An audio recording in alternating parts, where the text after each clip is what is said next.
설교 꼭 해야 되겠습니까? 집에 가도 집에 가도 되지 싶은데.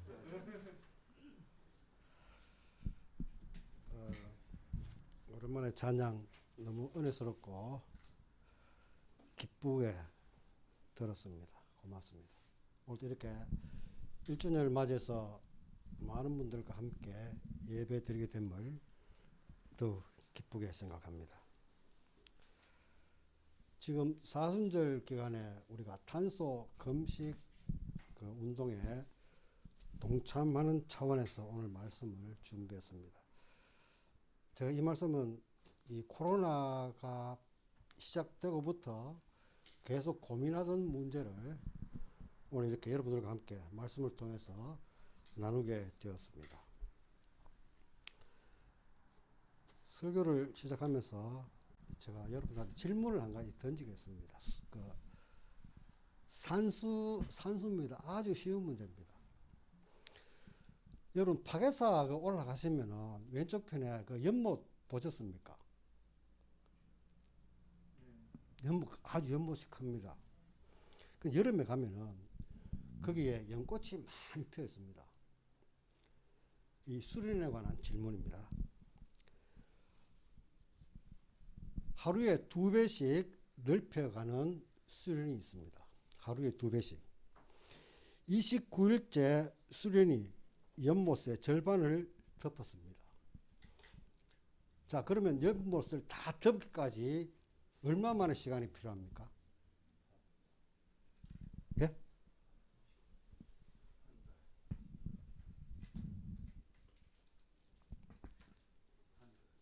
하루에 2배씩 연못을 덮는데 수련이 29일째 반을 덮었어요.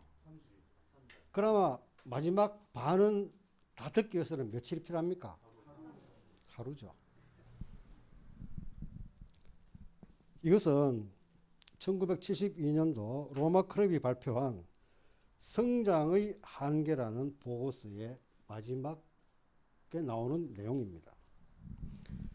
지구촌의 위기를 연못의 수련에 비유한 내용입니다.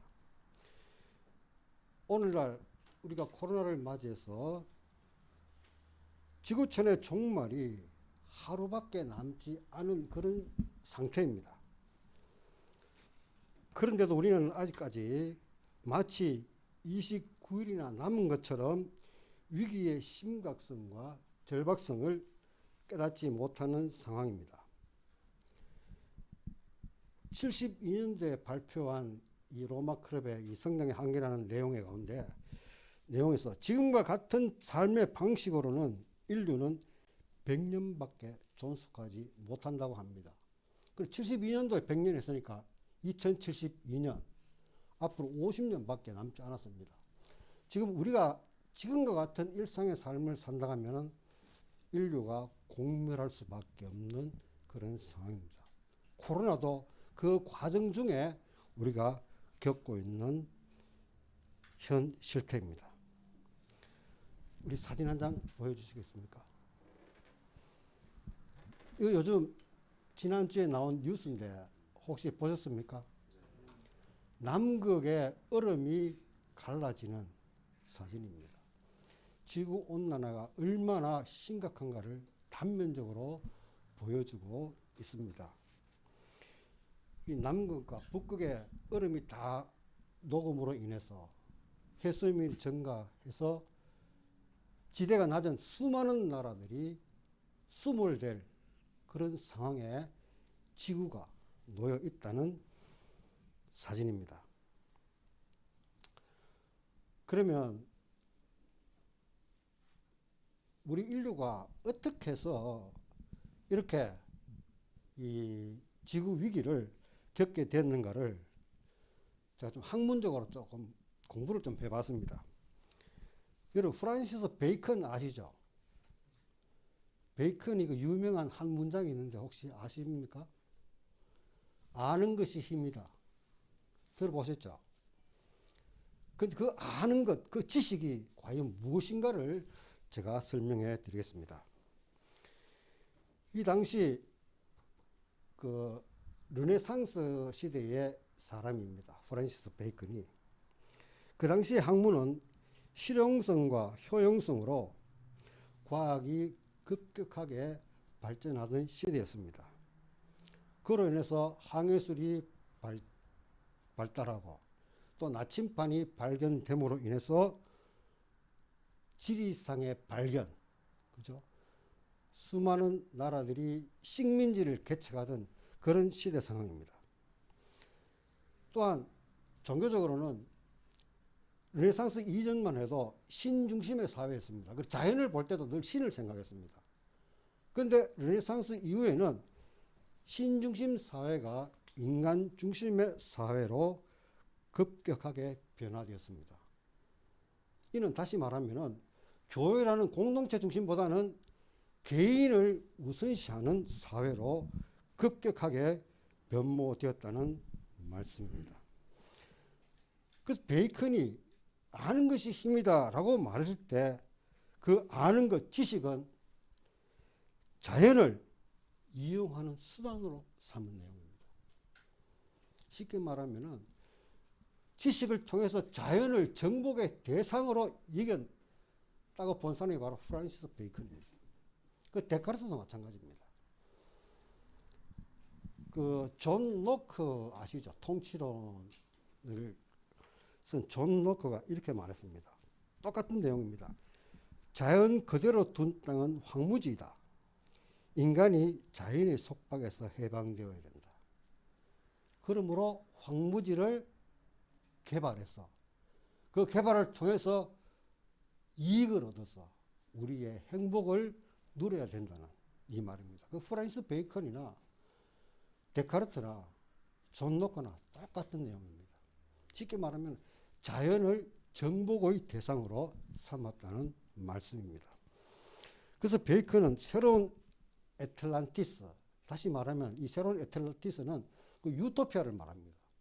자연을 정복함으로 해서 우리가 이 땅의 유토피아를 누릴 수 있다는 것입니다. 그 유토피아는 풍요와 황금으로 이루어지는 유토피아입니다. 오늘 우리가 지금까지도 그 사상에서 조금도 벗어나지 못하고 있습니다.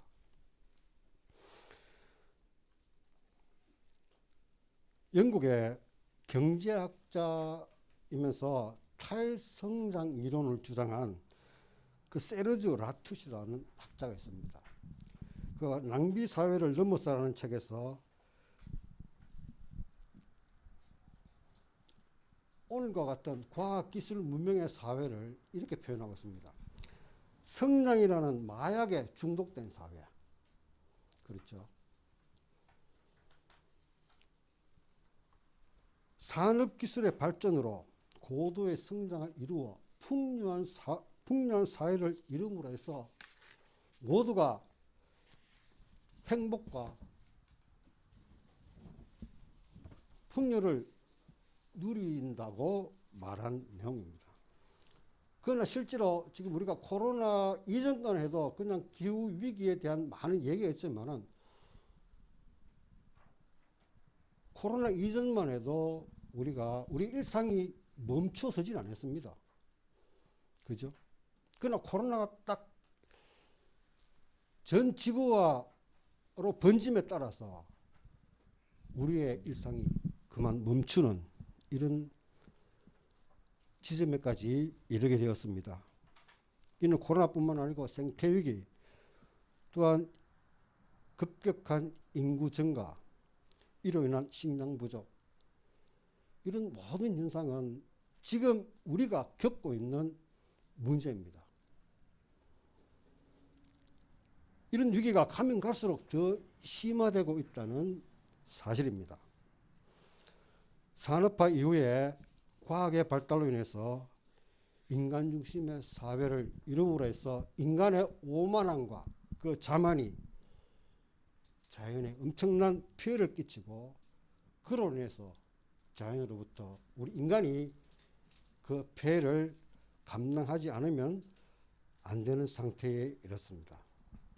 자, 그러면 과연 자연은 정복의 대상인가? 소유의 대상인가? 이제껏 그렇게 살았습니다. 그래서 오늘날 사회가 한마디로 말하면 소비사회죠. 대량 생산, 대량 소비, 그 이면에는 인간의 욕망이 자리 잡고 있습니다. 이런 인류가 맡고 있는 현 상황에서 이런 사회적인 현상에도 교회는 책임이 없는가? 저는 이 질문을 던지면서 오늘 여러분들과 함께 생각해 보려고 합니다. 이 생태위기가, 코로나가 오늘 교회와 상관이 있는가 없는가? 저는 밀접한 관계가 있다고 생각합니다. 그래서 그동안에 우리의 신앙의 반성과 성찰을 통해서 인간과 자연이 공존하는 삶을 생각해 보고자 합니다. 창세기는 성서는 많은 사람들의 삶을 통해서 인간들의 삶의 의미를 깨닫는 소중한 가르침입니다. 성서를 한마디로 말하면 어떤 삶의 환경에 처했을지라도 그 환경을 통해서 삶의 의미를 깨달아서 그것을 소중한 가르침으로 여기며 우리가 받아들이는 책입니다. 특별히 창세기는 세상을 살면서 닥치는 어려움과 절망의 상황을 어떻게 꿈과 믿음으로 이겨내면서 삶의 의미를 깨닫는 과정을 우리에게 보여주고 있습니다. 그래서 김민웅 목사님이 지은 창세기 이야기라는 책이 있습니다. 한번 가셔서 한번 세 권으로 되어 있는데 한번 창세기에 대해서 공부할 그 책으로는 김민웅 목사님의 창세기 이야기가 아주 유익하다고 저는 생각합니다. 이 김민웅 목사님이 그 박원순 시장 돌아가신 이후에 그 2차 가해에 연루돼 가지고 지금 그 SNS 활동을 완전히 접고 지금 고소당한 그런 상태에 놓여 있습니다. 이분이 그 창세기 이야기에서 이렇게 말씀하셨습니다. 창세기는 고난의 삶을 일으켜 세우는 생명의 말씀이라고 했습니다. 그래서 생명이 새롭게 창조되는 창세의 시작은 과거의 이야기가 아니라 지금 여기에서 시작되고 있다고 말씀하고 있습니다.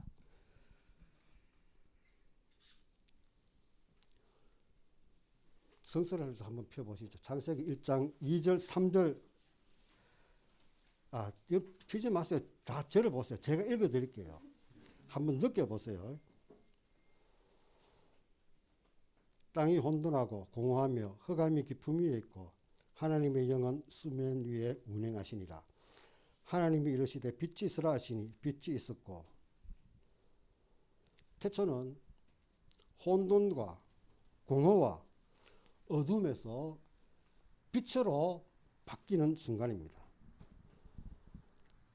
이 태초는 시간적 의미라기보다는 삶의 힘든 상황에 처한 자들의 고백입니다. 더 구체적으로 말씀드리면 이 창세기가 기록된 배경은 이스라엘 백성들이 바벨론의 유배를 떠나서 그 유배 생활하면서 포로 생활하면서 그들이 하나님을 고백한 내용이 바로 창세기입니다. 바벨론 포로 생활을 하면서 힘들고 고단한 삶에서 희망을 찾는, 절망의 깊음 가운데서 희망을 찾는 그 과정이 바로 창세기 내용입니다. 그래서 그들에게는 하나님이 절대적으로 필요했다는 거죠. 새로운 세상이 필요했다는 거죠. 그래서 태초가 필요했고 빛이 필요했고 하나님이 필요했다는 내용입니다. 자, 오늘 이제 본문 말씀을 제가 읽어 드릴 테니까 그 내용이 같은지 다른지를 한번 여러분들 한번 판단해 보시길 바랍니다. 오늘 주 내용입니다.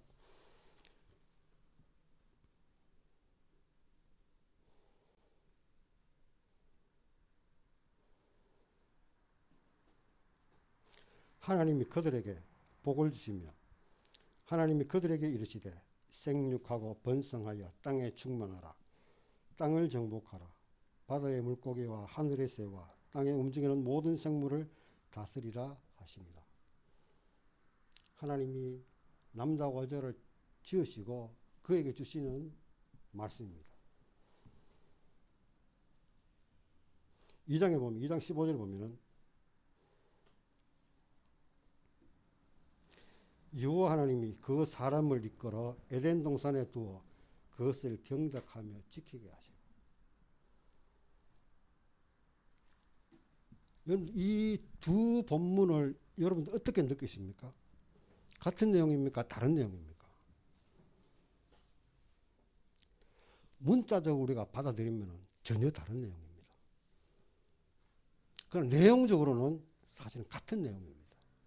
이 말을 오늘 한번 생각해 보려고 합니다. 특별히 창세기 1장 28절에 정복하라, 다스리라 이 말. 그럼 베이컨이 말한 그 지식, 자연을 정복의 대상으로 삼으라는 말과 같으냐 다르냐 이것을 제가 한번 성서의 말씀을 해석해 보려고 합니다.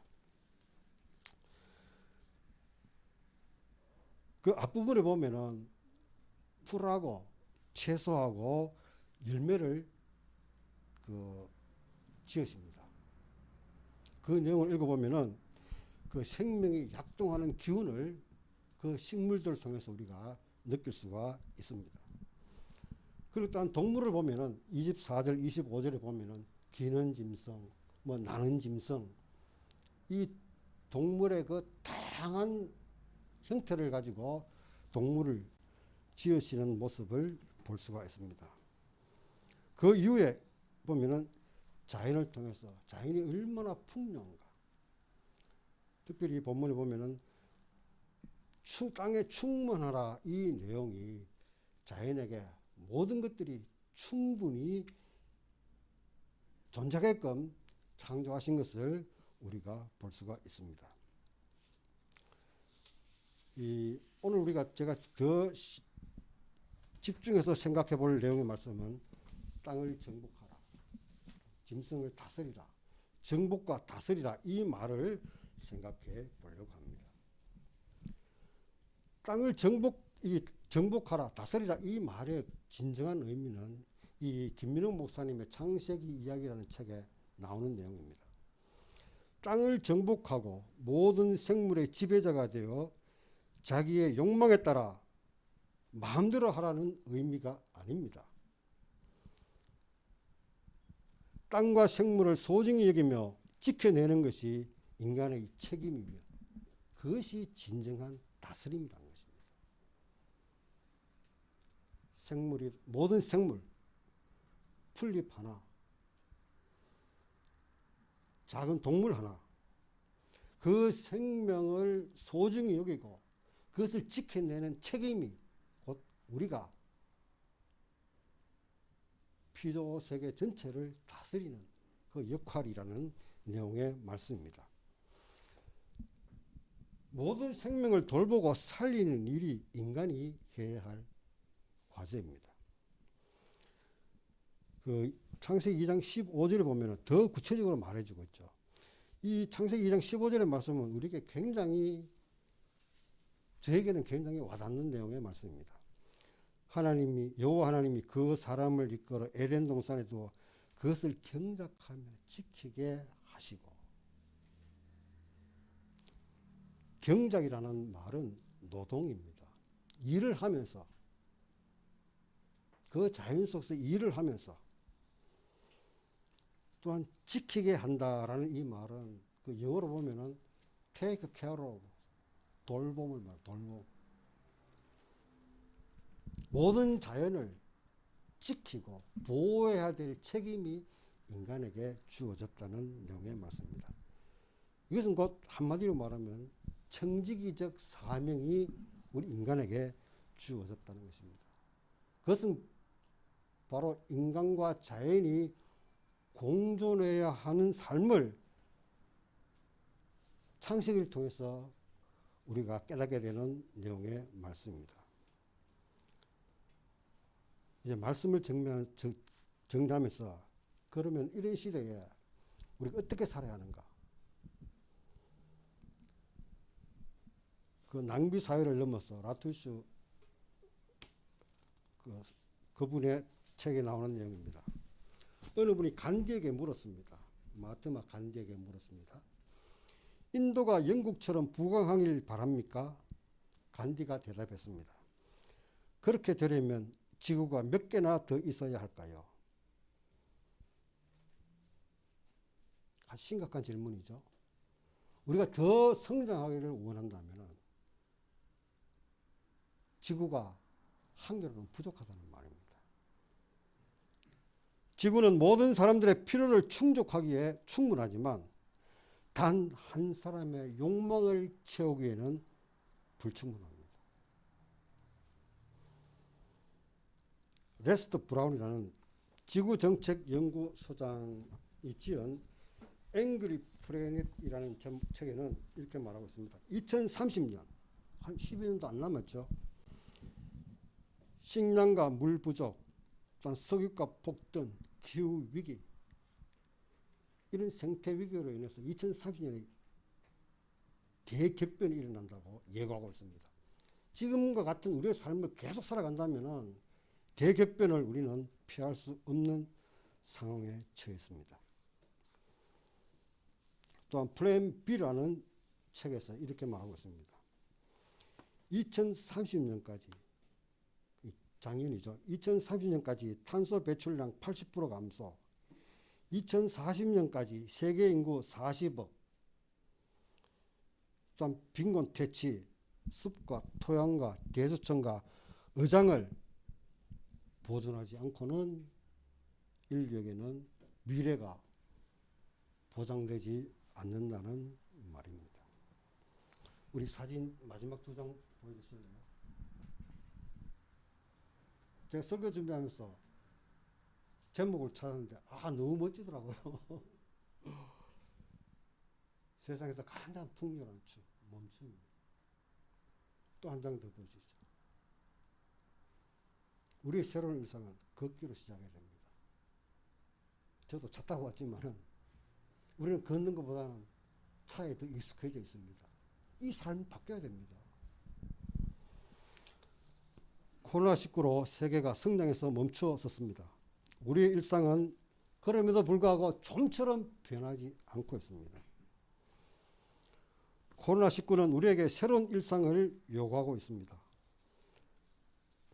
탄소 금식은 우리가 사순절 기간에만 지켜야 되는 것이 아니라 앞으로 우리가 계속해서 이 탄소 금식은 지속되어야 할 문제입니다. 그러기 위해서는 우리가 실천적으로, 제가 좀 구체적으로 말씀드리겠습니다. 우리가 승용차를 타기보다는 대중교통을 이용해야 됩니다. 또 철도를 이용해야 됩니다. 가급적 자전거를 이용하시고 걷는 일을 걷기를 바랍니다. 한마디로 말하면 우리 좀 불편하게 살아야 됩니다. 옛날같이. 우리 너무 편리하게 살잖아요. 코로나19로 우리가 위기를 맞이했는데 우리의 일상은, 제가 답답한 거는 안 변하고 있다는 것입니다. 그러면서 어떻게 합니까? 빨리 마스크 벗기를 원하고 있죠. 백신 맞으면 코로나가 잠잠할 것 같습니다. 그렇지 않습니다. 앞으로 몇 년 갈지 모릅니다. 우리의 일상이 변하지 않고는 앞으로 우리에게 닥치는 미래는 보장되어 있지 않다는 말씀입니다. 우리 가정을 한번 비교해 볼까요? 형광등과 백열등이 있는데 백열등이 전기를 똑같은 전력에서는 더 먹습니다. 그래서 백열등보다는 형광등을 사용해야 됩니다. 그리고 에어컨보다는 선풍기를 이용해야 되고, TV는 가급적 짧게 봐야 됩니다. 필요한 프로그램만 봐야 됩니다.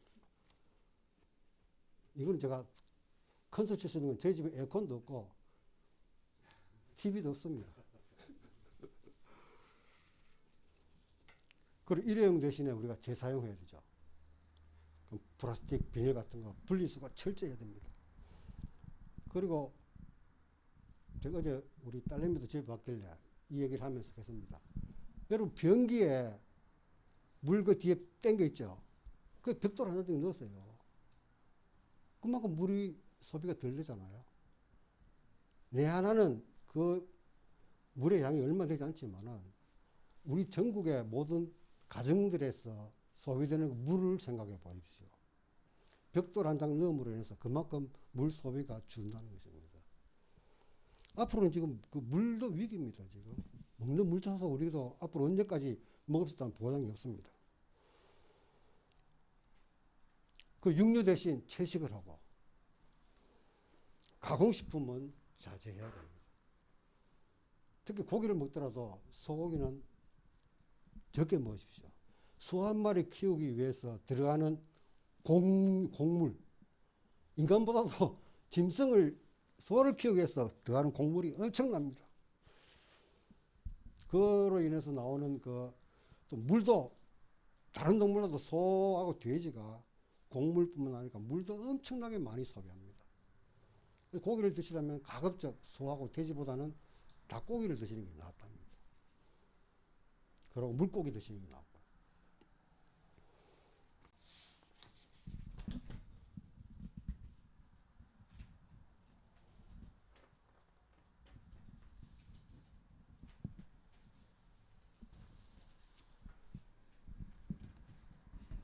그리고 앞으로는 우리가 모든 건물을 지을 때 우리가 자꾸 수도를 너무 사용하는데 빗물을 이용하는 그런 건물로 우리가 교체돼야 됩니다. 빗물을 이용하는.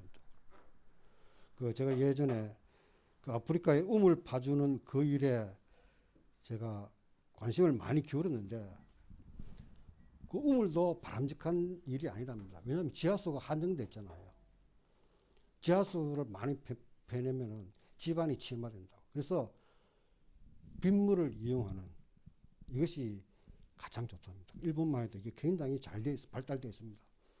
대형 건물의 지하에는 전부 다 물탱크가 있어가지고 그 청소하기나 화장실에 쓰는 그런 모든 물들은 그 빗물을 이용해서 쓰는 그런 건물들이 많고 앞으로 가정에도 이런 시스템이 도입되어야 할 것입니다.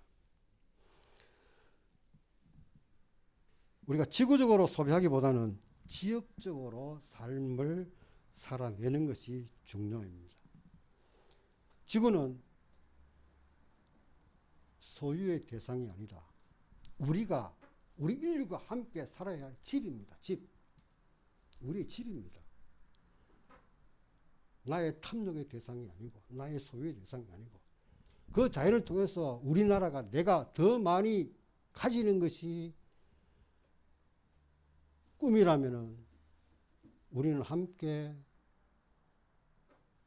멸망할 수밖에 없는 그런 위기 상황에 처했습니다. 폴 라파르그라는 칼 막스의 사위입니다. 겨룰 수 있는 권리라는 책에서 이렇게 말했습니다.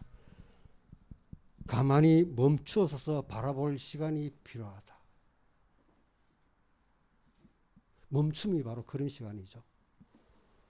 가만히 멈춰서서 바라볼 시간이 필요하다. 모든 사람들이 가족과 친구들과 여러 동료들과 함께 건전한 세상, 올바른 세상을 만드는 방법을 기획할 시간이 필요합니다. 이는 우리 세대와 자손들의 세대를 위한 시대적 책무입니다. 기도드리겠습니다. 하나님 아버지,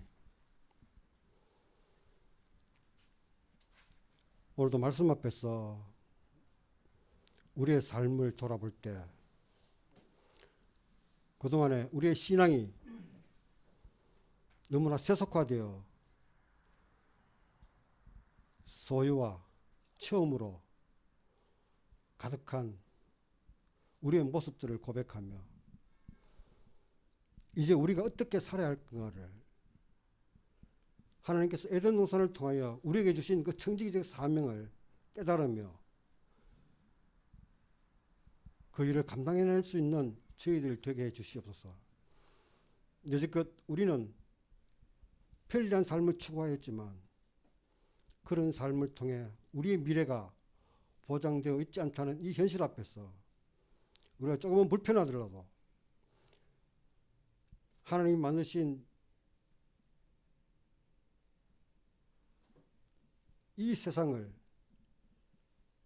인류 대대로 함께 누릴 수 있는 이런 세상을 갖고 나가는 저희들 되게 해 주시옵소서. 이 모든 말씀 예수님의 이름으로 기도드립니다. 아멘.